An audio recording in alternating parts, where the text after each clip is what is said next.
Good morning, North America, good afternoon, Europe, and good evening to everyone joining us from India. This is US Election Watch. I'm Allister in Washington, D.C. The headlines. The final countdown to the high-stakes showdown. Trump and Harris set to face off in their first presidential debate.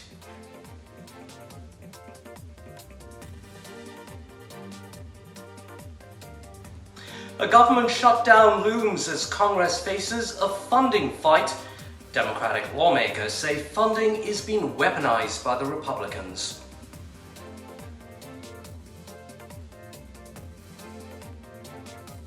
RFK Jr. to be dropped from North Carolina's ballots, but loses his fight to withdraw from the Michigan ballot.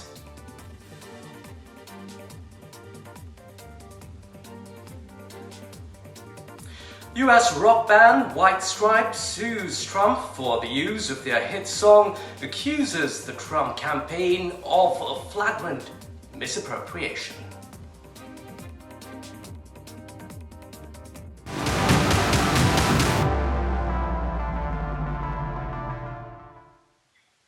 Our top story tonight, for the first time, Kamala Harris and Donald Trump will look each other in the eye. They will come face to face in what may be the only debate before the election day on November 5th here in the United States. In the first debate between Trump and Joe Biden, 50 million Americans tuned in to watch what was really the most watched moment of the 2024 presidential race. That could well be surpassed tonight. An estimated 80 million Americans are expected to see Trump and Harris take each other on. NDTV's Vishal Vivek on the lead-up and what to expect from tonight's showdown. Now compare what Donald Trump plans to do. He wants to impose what is, in effect, a national sales tax on everyday products and basic necessities that we import from other countries. They have traded barbs. Kamala Harris is a radical California liberal who broke the economy, broke the border, and broke the world, frankly. And attacked each other over policies and other issues. Now, the time has come for a showdown, as the theatrics will culminate into their first presidential debate when the ABC News hosts them for one of the most important nights in the election race. According to reports, the former president has been reviewing policy positions with advisors in the lead-up to the debate. Other reports suggest that Trump has been fine-tuning the theatrics of his performance. He has experience on his side, as he has already been on a presidential debate stage 6 times.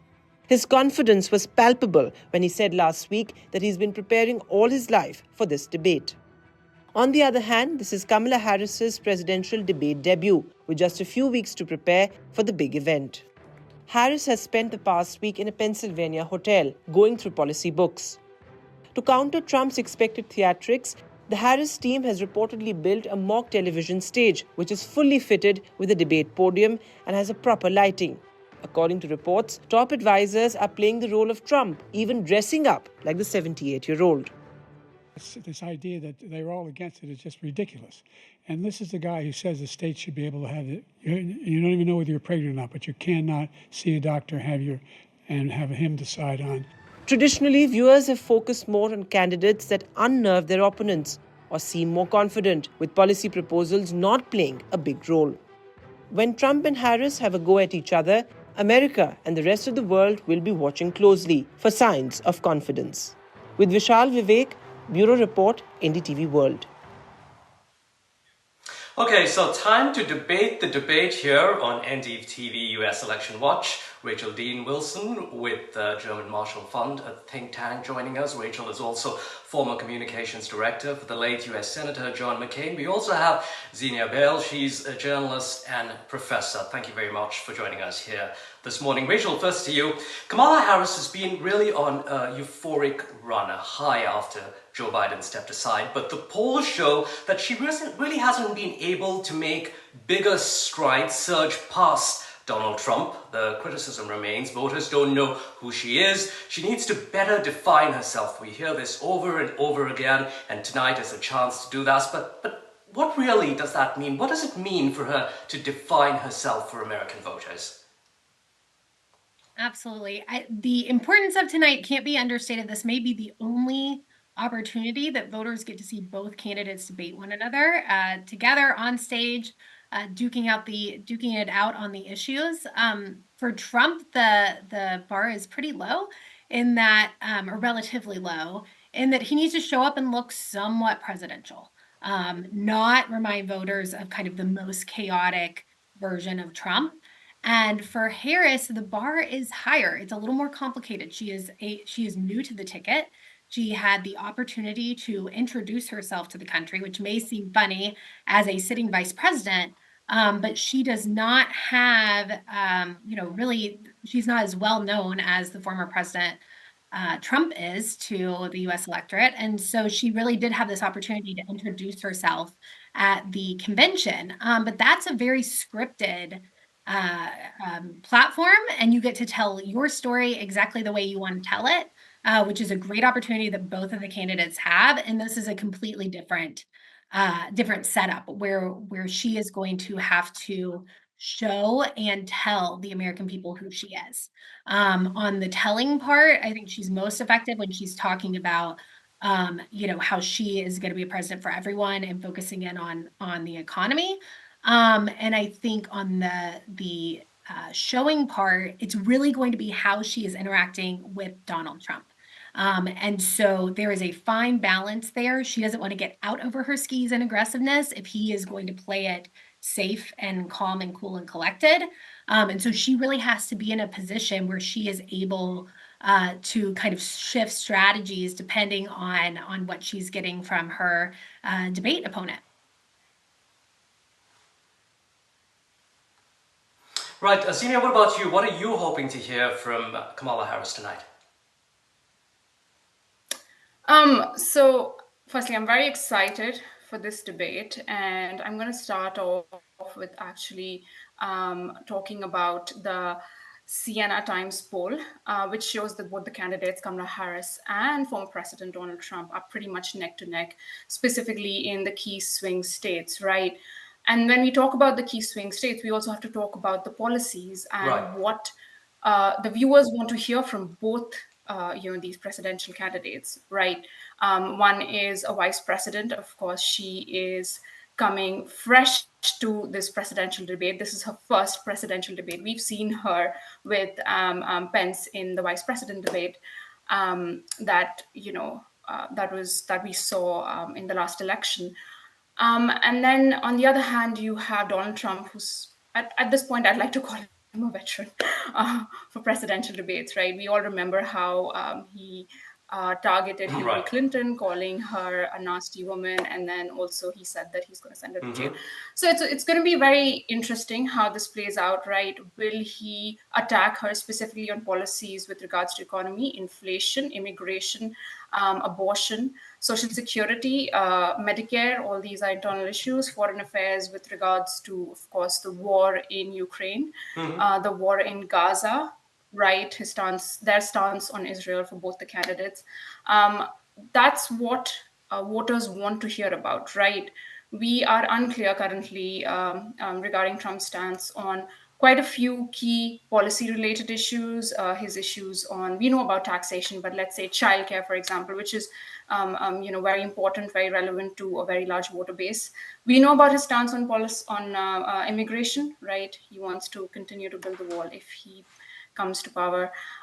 But with Kamala Harris, right, she's kind of followed pretty much what the Biden administration has implemented. And the question remains as to whether she will distance herself somewhat from some of Biden's policies, whether she will completely agree with him, whether she'll be in complete alignment, how she's going to do things differently, whether she's going to answer those questions.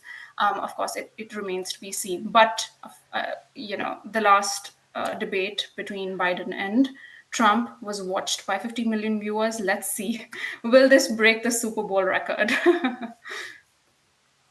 Well, apparently 80 million this time, if those estimates are to be believed. Rachel, talking about Trump's strategies, right? Zena alluded to that as well. One of the things that we're likely going to see, he's going to try and link Harris deeply with Biden. She's just a continuation of the Biden presidency, not this breath of fresh air in terms of a new start and change that Americans want to see. So on the debate stage, how is Trump going to try and define Harris for the world? Yeah, and they really are in this battle, both Harris and Trump, to define Harris as a candidate. And so you're going to see that play out on the debate stage tonight. From Trump's perspective, what he needs to do is list unpopular Biden administration policies, be it in on the border or on the economy, inflation, and tie Harris to that strongly to the administration. You were there the entire time. You were a critical part of this administration. And present her as not a change agent, but a continuation of the way Americans feel right now about the challenges in this country, mm-hmm. and there is a feeling that those are immense. So who is going to change the equation? Both candidates want to be the answer to that question, and we'll see who comes out on top tonight. Right. Senia, Harris speaks charismatically to large crowds. Her supporters seem to love her. She's riding mm-hmm. on that high.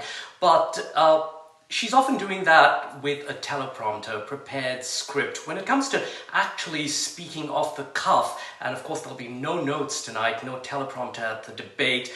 She's debated before, but not with Donald Trump, and certainly not a presidential debate. Any worries there about how she's going to be able to tackle Trump off the cuff?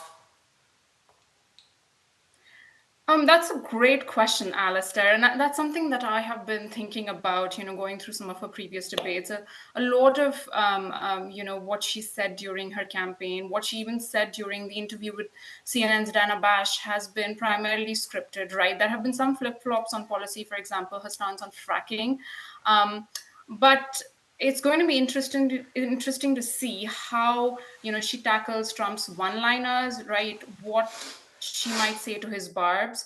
Her administration did push for unmuted mics, but unfortunately that did not happen. And as was noted in your show, and as has been reported, that Trump campaign has been preparing aggressively, especially to target Kamala Harris with regards to policy and the policies that have been implemented by the Biden administration, right?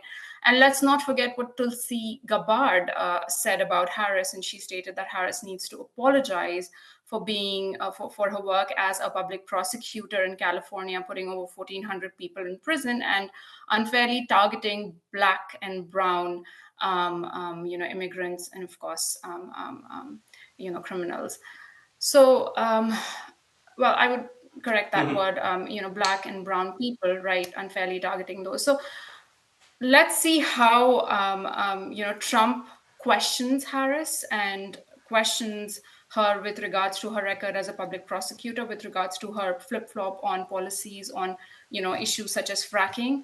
And also, let's see how the debate pans out when it comes to abortion. But given Harris's record as being, as you said, a charismatic leader, somebody who is very articulate, right, especially given the performance that we saw from Joe Biden in the last presidential debate, I think that Harris will be able to successfully combat Trump and, bring the focus to policies and bring the focus to what the voters and viewership actually want to hear about, right? I mean, we've seen all his social media messages calling Kamala Kambala and lying Kamala and all the misogynistic comments. But of course, his team has told him to dial that back and not do a repeat of 2016. And actually, the Kamala Harris, I read in New York Times that Kamala Harris's administration is really hoping that we see a repeat of 2016 so that she can, combat him and provide those one-liners that she's very famous for too, right? So let's indeed, and that's what they're kind of hoping for, right, Rachel? A repeat of a very, very emotional Trump going on to a rant, because according to reports, Trump has in fact privately acknowledged how his first 2020 debate, the 2020 debate, not the most recent one, with Joe Biden didn't go down well. If you recall, he repeatedly spoke over Biden. Biden famously said to him, "Will you shut up, man?" And then soon after that debate, Trump's polling numbers declined after that first debate there. Now, given Trump's dislike for Harris, do you think he's going to keep his emotions in check? Because he really needs to come across as presidential. He does need to come across as presidential. One thing I do want to make clear, though, from a campaign strategy perspective, both campaigns, part of the strategy is to goad the candidates in their campaigns. So even the Harris campaign is doing this with ads targeting Donald Trump specifically to kind of rile him up before tonight, hoping that they can amp up the conversation and the public pressure so much so that he will have a 2016 moment.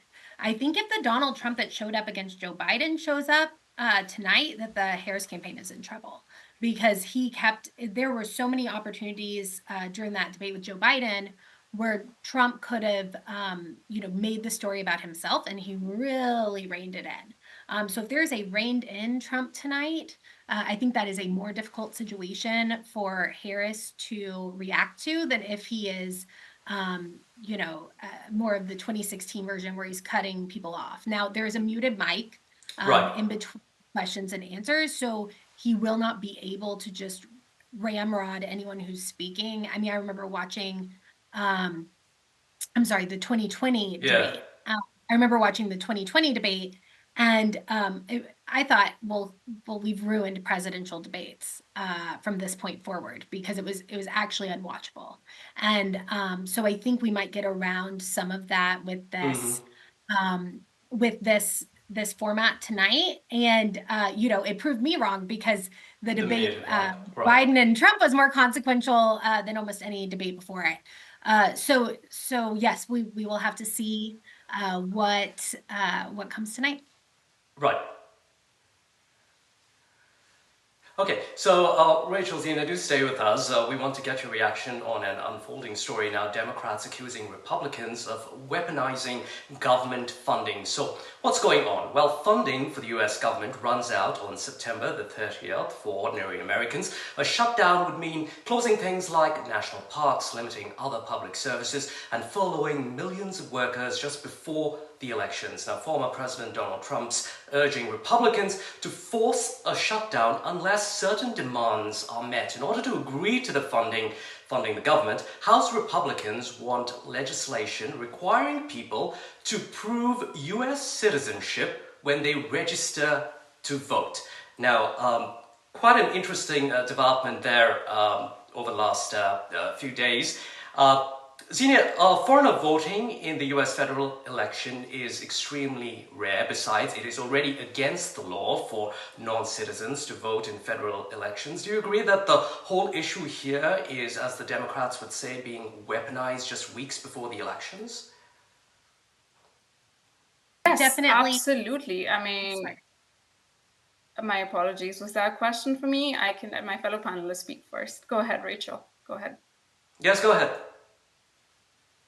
Okay, sorry about that. I will say this is definitely playing politics ahead of the elections, but that's what they do really well on the Hill. We're used to almost shut down every 6 months or so now, and both parties play their part, and they do some political maneuvering.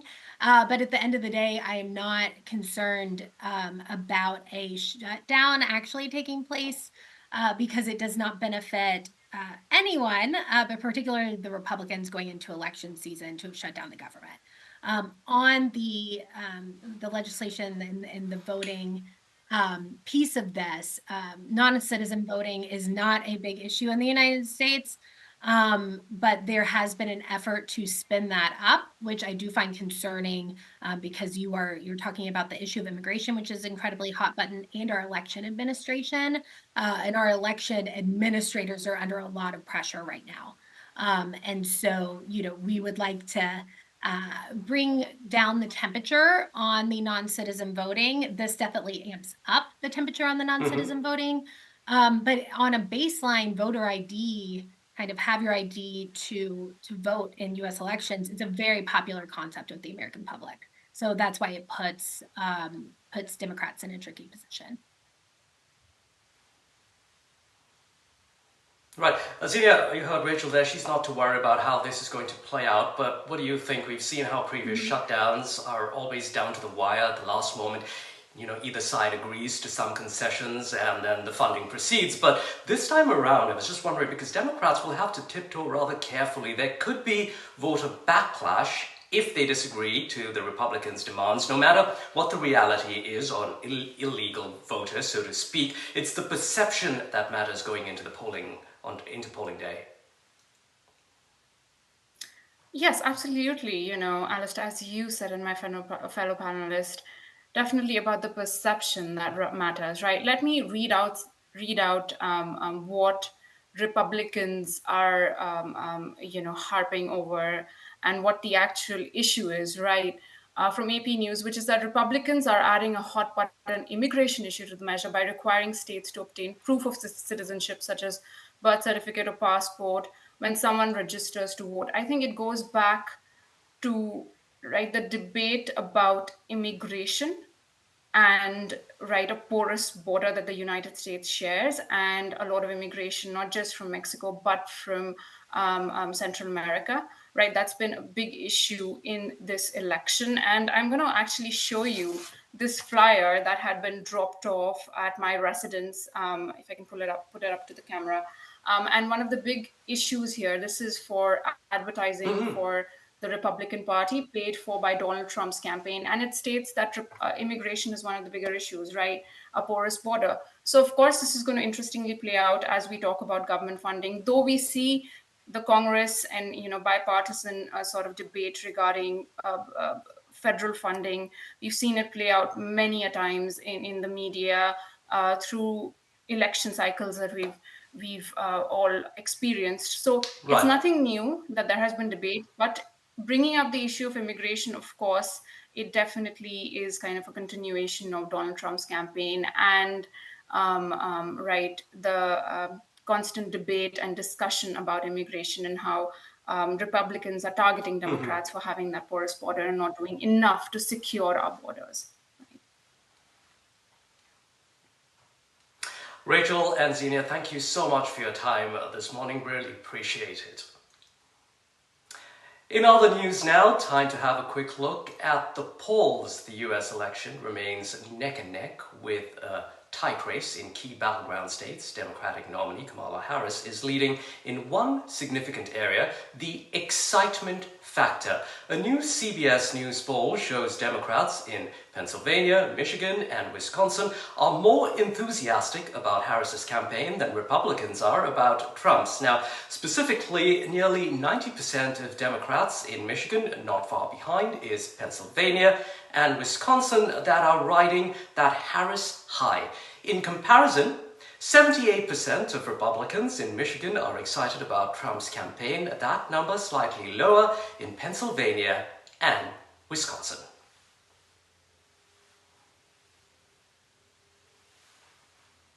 Now, in North Carolina, the Supreme Court there has ruled that Robert F. Kennedy Jr.'s name must be removed from election ballots, denying an appeal from the State Board of Elections that sought to keep him on the ballot. Local election officials estimate redesigning, printing, and preparing new ballots without Kennedy's name will delay the process of sending them out by at least 2 weeks and will cost the county offices over $1 million. That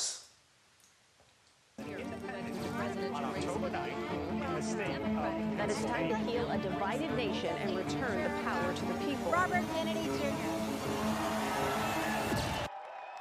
North Carolina's Supreme Court has ruled that Robert F. Kennedy Jr.'s name will be removed from the state ballot. The Republican Party-controlled court, in a 4-3 decision, wrote that having accurate ballots is more important than the costs and delays owing to reprinting the state's ballots. Earlier, the Democratic-controlled State Board of Elections had rejected Kennedy's request to remove his name from the ballot. The board has said that it wouldn't be practical to reprint ballots and delay the start of voting. RFK Jr. suspended his independent campaign for the White House last month and backed Donald Trump. a shake-up that could have given the former president a modest boost from Kennedy's supporters. Experts had said that RFK Jr. had potential to tip scales in battleground states such as Michigan. He is a great person. I've known him for so long. For the past 16 months, Robert F. Kennedy Jr. Don't you want a president who's going to protect America's freedoms?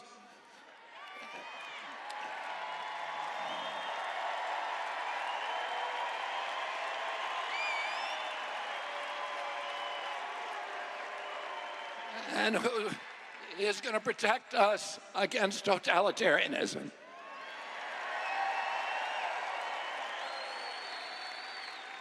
And I want to ask you again, don't you want a safe environment for your children? While North Carolina court ordered the removal of Kennedy's name from the state ballots, the top court of Michigan ruled that his name must remain on the state's ballot. So why is RFK Jr. seeking to remove his name from the ballot in competitive states?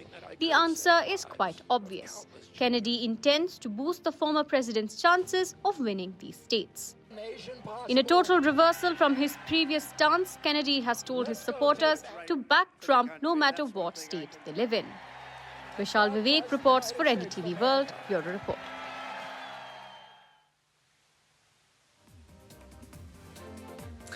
That's it for US Election Watch. I'm Allister in Washington, D.C.